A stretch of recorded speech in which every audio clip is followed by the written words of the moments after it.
चलो आज हम लोग चर्चा करेंगे शब्द पर।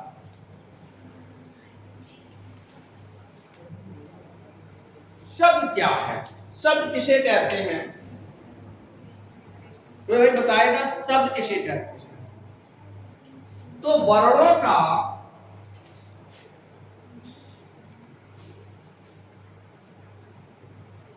व्यवस्थित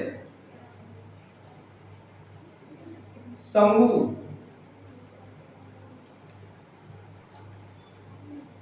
जो एक भाव एवं अर्थ रखता हो, भाव एवं अर्थ रखता हो, शब्द कहलाता है। वर्णों का एक ऐसा व्यवस्थित समूह जो एक भाव एवं अर्थ रखता हो, उसे हम शब्द कहते हैं। एक चीज ध्यान रखिए, हमने एक चीज कहा कि भाव, अगर हम कहते हैं सीधी, यदि केवल परिभाषा हो कि वर्णों का व्यवस्थित समूह, उसे वर्णमाला भी कहते हैं। वर्णों का व्यवस्थित समूह वर्णमाला भी है, लेकिन जब वो व्यवस्थित समूह एक भाव या अर्थ, जैसे हम कह दें राम, जल, पानी, रानी, तो इन सबके कोई ना कोई अर्थ है। जैसे हमने कहा कमल, फिर कहा मैंने कलम, और हम कह दें लटम, तो लटम व्यवस्थित समूह है लेकिन कोई अर्थ नहीं। तो वर्णों का एक ऐसा व्यवस्थित समूह जो एक अर्थ और भाव को रखता हो, वो शब्द कहलाता है। क्या कहलाता है वो? शब्द। अच्छा, शब्द के कितने भेद होते हैं? शब्द किसे कहते हैं, ये तो परिभाषा हो गई। शब्द के कितने भेद होते हैं? कौन कौन से दो होते हैं? शब्द के भेद तो भैया मेरे सुन लो, शब्द के 4 भेद होते हैं। अधिकतर लोग सबसे पहले सार्थक और निरर्थक पर चले जाते हैं, गलत है। शब्द के 4 भेद होते हैं। पहला होता है स्रोत या उत्पत्ति के आधार। दूसरा होता है रचना या बनावट के आधार। तीसरा होता है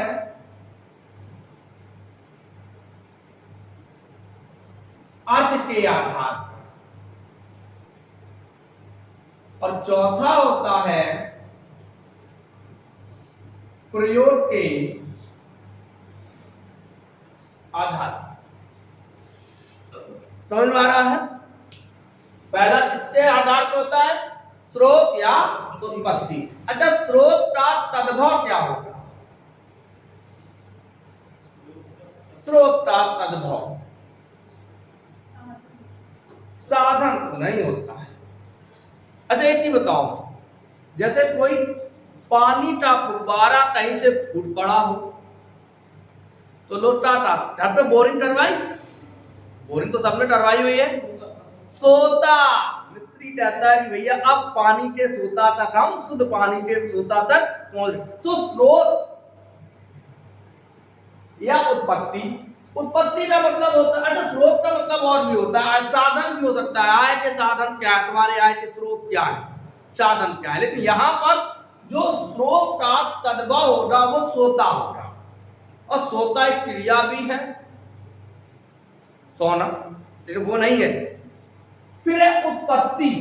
उत्पत्ति के आधार क्या होता है कि शब्द आए कहां से है, शब्द हिंदी में आए कहां से है, तो वो केवल स्रोत या उत्पत्ति के आधार पर शब्द के कितने भेद होते हैं? 4 होते हैं। हमें तो लगता है 5 होते हैं, तो 5 ही होते हैं, 4 नहीं होते हैं।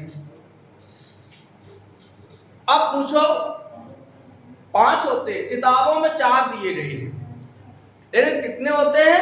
5। हमेशा वो चीज तैयार कीजिए जो एग्जाम में आने वाली होती है कि एग्जाम में प्रश्न कहां से आते हैं। हम अपना यदि स्तर देखेंगे, हर परीक्षा का एक अपना स्तर होता है, उस स्तर तक जाएंगे तो हमें सही मिलेंगे। सबसे पहले होता है तत्सम। 5 में पहला कौन सा है? तत्सम। दूसरा कौन सा है?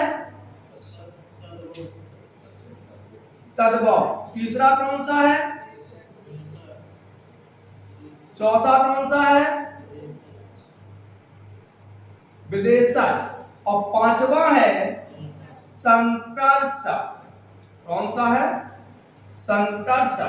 तो उत्पत्ति के आधार पर शब्द के कितने भेद हैं? 5 भेद हैं। पहला है तत्सम, दूसरा है तद्भव, तीसरा है देशज, चौथा है विदेशज और 5वां है संकर। ये शब्द संकर क्यों पूछा गया? जब हम पढ़ते थे तो संकर शब्द इंटरमीडिएट में नहीं था, तब संकर शब्द इंटरमीडिएट में इंटर में नहीं पढ़ाया था, लेकिन आज कोर्स का बदलाव हुआ, संकर शब्द इंटरमीडिएट में आ गए।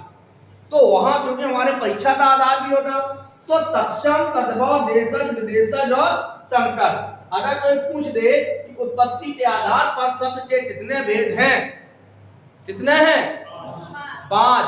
कौन कौन से? नंबर 1 तत्सम, नंबर 2 तद्भव, नंबर 3 देशज, नंबर 4 विदेशज, नंबर 5 संकर। तो आज चर्चा करेंगे हम केवल तत्सम, तद्भव, देशज, विदेशज और संकर। अगर कोई पूछ दे शब्द के कितने भेद हैं? 4 भेद है। कौन कौन से? उत्पत्ति या स्रोत के आधार पे, रचना या बनावट के आधार पे, अर्थ के आधार पे और प्रयोग के आधार पे। सही है। और फिर आ जाए कि स्रोत या उत्पत्ति के आधार पर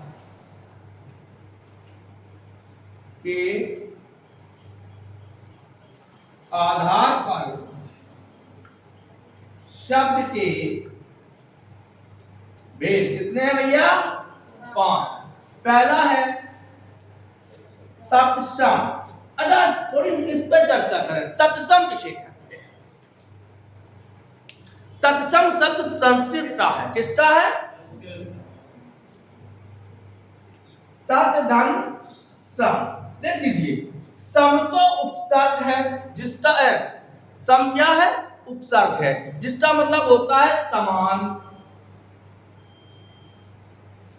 लेकिन यहां ये उपसर्ग काम नहीं कर रहा है, क्योंकि इससे पहले तत् लगा है। तत् का मतलब होता है उसके। अब पहले सर्वनाम लग गया, बाद में सम लग गया, तो यहाँ जो शब्द के अंत में लगता है उसे क्या कहते हैं? प्रत्यय कहते हैं। तो यहाँ सम किसका क्या करेगा? प्रत्यय करेगा। सब होगा उसके समान। अब दिमाग में आएगा किसके समान? यहाँ पर हम कर्ता बहुब्रीहि का प्रयोग करेंगे। किस बहुब्रीहि का? कर्ता बहुब्रीहि का प्रयोग करेंगे। उसके समान अर्थात भारत की सबसे प्राचीनतम जो भाषा थी वो संस्कृत थी। भारत की सबसे प्राचीनतम कैसी? ज्ञात भाषा कौन सी है? संस्कृत है। चाय आएगी? चाय ठंडी हो गई, कोल्ड चाय। उसके समान यानी भारत की सबसे प्राचीनतम ज्ञात भाषा। हमने एक शब्द कहा ज्ञात भाषा, इसका मतलब एक भाषा और होगी जो और भी हो सकती है। चार, क्योंकि उस समय भारत में 2 प्रकार की लिपियां थी, एक ब्राह्मी लिपि और एक खरोष्टी लिपि। तो खरोष्टी लिपि क्या थी, कौन सी, ये विद्वानों का मत है, ना वो पढ़ पाए ना हम पढ़ पा रहे हैं। लेकिन भारत की जो सबसे प्राचीन ज्ञात भाषा संस्कृत थी, उसको हम आज भी पढ़ रहे हैं। तो जो शब्द उसके अर्थात किसके समान हो, संस्कृत के समान हो, संस्कृत के ना हो, ऐसे शब्द जो संस्कृत के समान होते हैं उन्हें हम तत्सम कहते हैं। अब एक परिभाषा आती है लिखी हुई कि जो शब्द संस्कृत से ज्यों के त्यों हिंदी में आ गए हैं उन्हें तत्सम कहते हैं। और हम इस परिभाषा से बिल्कुल संतुष्ट नहीं हैं। भाई जो व्यक्ति ज्योंता त्यों होगा, मान के चलो कि किसी के पिताजी से आपकी शक्ल मिलती हो, हूबहू मिलती हो, तो आप बाटे पिताजी हो जो है। किसी के भाई से आपकी शक्ल बिल्कुल हूबहू मिलती हो, एक जैसे हो, तो क्या आप उसके भाई हो जाओगे। मान के लिए किसी के पति से आपकी शक्ल हूबहू मिलती हो तो आप उसके पति नहीं हो जाओगे। उसी प्रकार उसके समान को कह सकते हैं कि भाई तुम्हारे जैसे हमने एक लड़का देखो, तुम्हारे जैसे पिता बाप देखो, तुम्हारे जैसे भैया देखो, लेकिन भैया ना तो भैया हो। तो जो शब्द संस्कृत में संस्कृत से हिंदी में ज्यों के त्यों आते हैं, ये परिभाषा गलत है। जो शब्द संस्कृत के समान हिंदी में होते हैं उन्हें तत्सम कहते हैं। अब संस्कृत के शब्दों में और हिंदी के शब्दों में अंतर समझ लेते हैं। जैसे शब्द है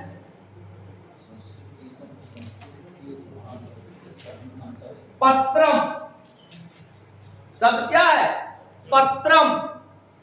शब्द है हस्तम, नपुंसक लिंग है ये। हस्तम शब्द है रामः, शब्द है बालिकाः, शब्द है सिंहः। ऐसे लिखे जाते हैं। किसी पे हलंत होती, किसी पे हलंत नहीं होती। अब जब इन्हें हम हिंदी में लाएंगे तो देखिए शब्द बन जाएगा बालक, शब्द बन जाएगा हस्त, शब्द बन जाएगा पत्र, शब्द बन जाएगा राम, शब्द बन जाएगा सिंह। तो ये संस्कृत के समान है, संस्कृत के जैसे हैं, लेकिन संस्कृत के नहीं है। तो तत्सम शब्द की परिभाषा हुई कि जो शब्द संस्कृत के समान होते हैं उन्हें हम तत्सम कहते हैं। ये आते कहां से हैं? आते तो संस्कृत से हैं, लेकिन ज्यों के त्यों नहीं आते हैं। जो शब्द संस्कृत के जैसे होते हैं या संस्कृत के समान होते हैं उन्हें हम तत्सम कहते हैं। भाई संस्कृत के बाद प्राकृत भाषा आई, संस्कृत के बाद पाली आई, पाली के बाद प्राकृत आई, प्राकृत के बाद अपभ्रंश आई, तो सभी में ये शब्द आए होंगे। लेकिन जो शब्द संस्कृत के समान होते हैं उन्हें हम तत्सम कहते हैं। जैसे बालक, हस्त, सिंह, राम, पत्र आदि। रामः और राम में अंतर है। इसको अगर हम कहेंगे रामः तो इसके साथ इसकी विभक्ति लगी हुई है राम ने, सही है, लेकिन यहां पे विभक्ति नहीं लगी। तो जो शब्द संस्कृत के समान होते हैं उन्हें हम तत्सम कहते हैं। समझ में आ गया? तत्सम के बाद था तद्भव।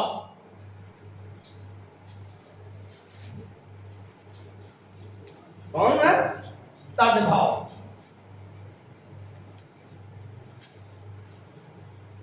तद्भव, भाव शब्द संस्कृत के समान है।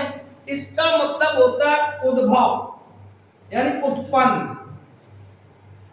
भाव माने उत्पन्न, और अगर सरल भाषा में तो पैदा होना।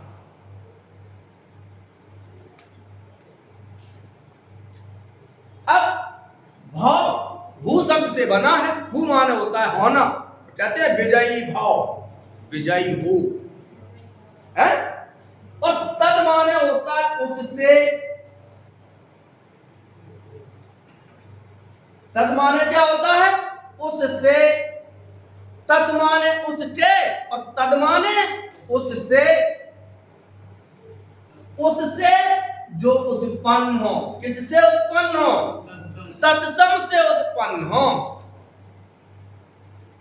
भाई हस्तम से तो हाथ बन गया। अब हम लोग कहते हैं जो सब संस्कृत से परिवर्तित होकर हिंदी में आते, भाई संस्कृत से परिवर्तित होकर जब हिंदी में आए तब तो वो तत्सम बनी है। तो जो शब्द उससे उत्पन्न हो, अर्थात संस्कृत से उत्पन्न नहीं होते, संस्कृत से परिवर्तित होंगे तो तत्सम हो जाएंगे, और तत्सम से परिवर्तित होंगे तो जैसे हस्त का हाथ किससे उत्पन्न हुआ? संस्कृत से आया कि तत्सम से आया? तत्सम से बना। पत्र, पत्ता, अट्टालिकम, अट्टालिका, अटारी। सही है? सोए गए, बिल्कुल सही। जीना है तो सोते जियो। और गीत समझ में आता है, सोना कितना सोना है, सोने जैसा तेरा मन। सुन क्या कहती है इस दिल की धड़कन? अरे नहीं, कोई बात नहीं, रात में जले थे गेहूं कट रहे तो अपनी बात है। जैसे शब्द है स्वर्ण, तो जाटो एडो सोना।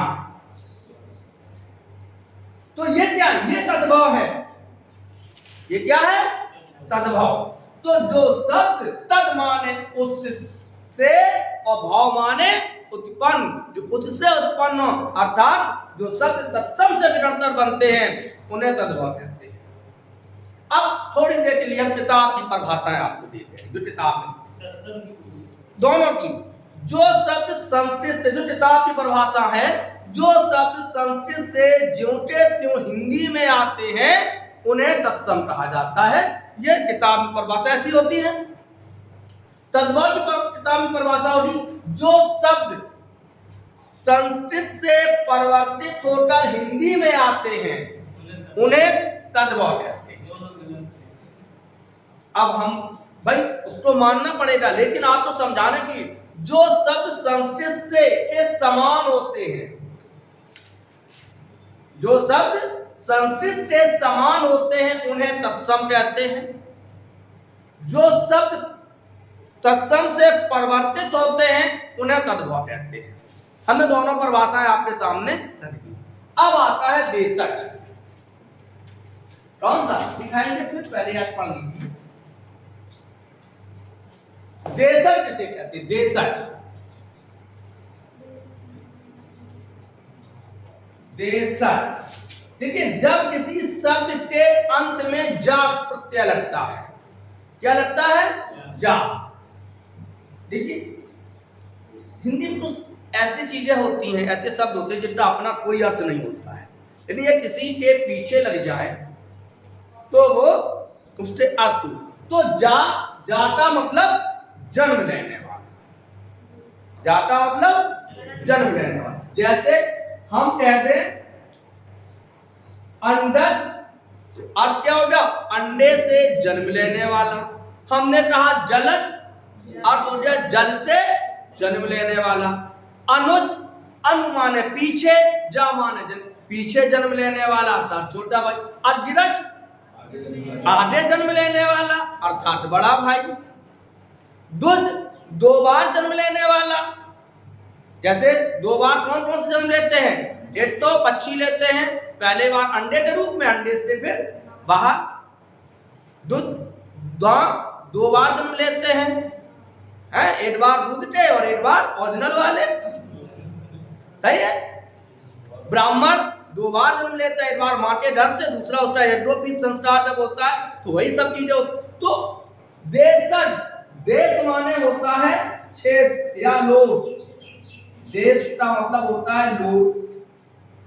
जा माने होता है जन्म। जो एक क्षेत्र विशेष, ऐसे शब्द जो किसी क्षेत्र विशेष में जन्म लेते हैं, जो किसी क्षेत्र विशेष से आते हैं, उन्हें हम देशज कहते हैं। इन शब्दों का व्याकरणिक कोई लेखा जोखा नहीं होता। ये तुम्हें डिक्शनरी में नहीं मिलेंगे। आओ ही दो तुम जाने हम तो अधबड़ाए नहीं थी। ऐसे शब्द जो किसी क्षेत्र विशेष में जन्म लेते हैं, या वे शब्द जिनका कोई व्याकरणिक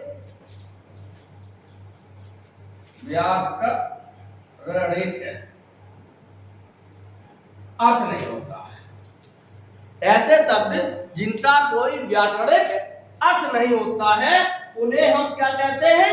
देशज कहते हैं। हर क्षेत्र में जितनी बोलियां हैं, उपबोलियां हैं, उन सब में कोई ना कोई देशज शब्द होते हैं, एक विशेष शब्द होते हैं। होते नहीं होते हैं? जैसे एक शब्द अपने टर्मिनोलॉजी में चलता है, हारे। पापा कहां गए? हारे गए। अब हारे शब्द का है, एक गाना होता है, हारे हारे हारे हम तो है तुम्हारे। तो हारे का मतलब क्या हो? कोई मतलब नहीं है, लेकिन अपने यहां इसका मतलब है कि खेत पे गए हैं, हारे गए खेत पे, भजिया आ जाओ। अब दूसरों, जैसे एक शब्द आता है डब्बी, अपने ही शब्द है, उन्हें डब्बी बुझ गई, दिया जिसे कहते हैं, तो वो क्या है? डब्बी। कैसे? देशज। एक शब्द आता है पल्ली, पल्ली अपने यहां क्या कहा जाता है? बिछाने वाली। चलिए, समय हो गया, शेष चर्चा इसी पे कल। यहां से हम आपको देशज, विदेशज और संकर समझाएंगे। तब तक के लिए राधे राधे।